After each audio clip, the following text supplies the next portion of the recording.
Viagra নয়। একটি রসুনই পারবে আপনার দাম্পত্য জীবনকে পরিপূর্ণতা দিতে। কিভাবে খাবেন এই ভিডিওতে জেনে নিন।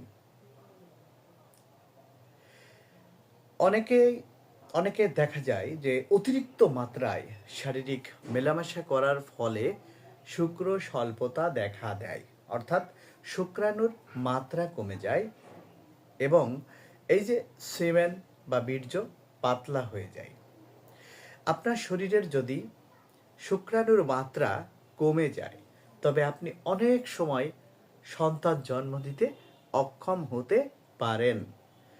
বিশ্ব স্বাস্থ্য সংস্থার তথ্য মতে প্রতি মিলিলিটার শুক্রাণুতে 20 মিলিয়নের কম স্পার্ম থাকলে যে কোনো পুরুষ অনুর্বর হতে পারেন। বাজে খাদ্যাভ্যাস, ধূমপান, অ্যালকোহল, অনিয়ন্ত্রিত জীবন, ব্যায়ামে অনীহা প্রভৃতি কারণে দিন দিন অনুর্বরতা বাড়ছে। এক্ষেত্রে বিশেষ সহায়ক মশলা রসুন, কেননা সুস্থ সিমেন্ট তৈরিতে রসুনের জুড়ি মেলা ভার।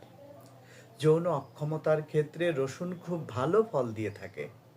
রসুনকে এজন্যই গরিবের পেনিসিলিন বলা হয়, কারণ এটি অ্যান্টিসেপটিক এবং ইমিউনি বুস্টার হিসেবে কাজ করে।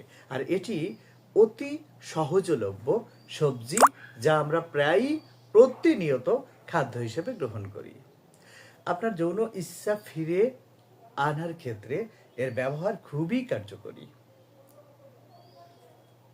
কোনো রোগের কারণে বা দুর্ঘটনায় আপনার যৌন ইচ্ছা কমে গেলে এটি আপনাকে তা পুনরায় ফিরিয়ে পেতে সাহায্য করে।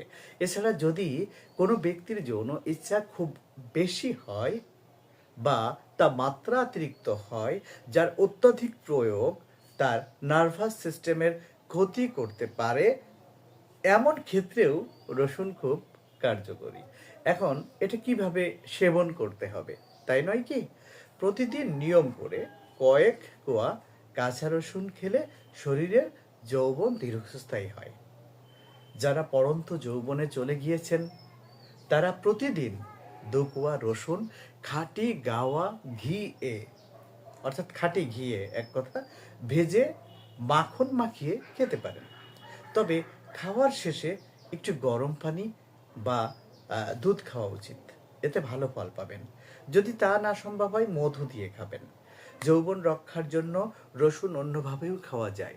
কাঁচা আমলকির রস 2 চা চামচ 1 চা চামচ দিয়ে বা তার সঙ্গে 2-1 কোয়া রসুন দিয়ে খেতে পারেন।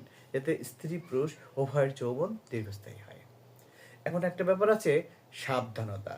যাদের শরীর থেকে রক্তপাত সহজে বন্ধ হয় না, অতিরিক্ত রসুন খাওয়া তাদের জন্য বিপজ্জনক, কারণ রসুন রক্তের জমাট বাঁধার ক্রিয়াকে বাধা প্রদান করে, ফলে রক্তপাত বন্ধ হতে অসুবিধা হতে পারে।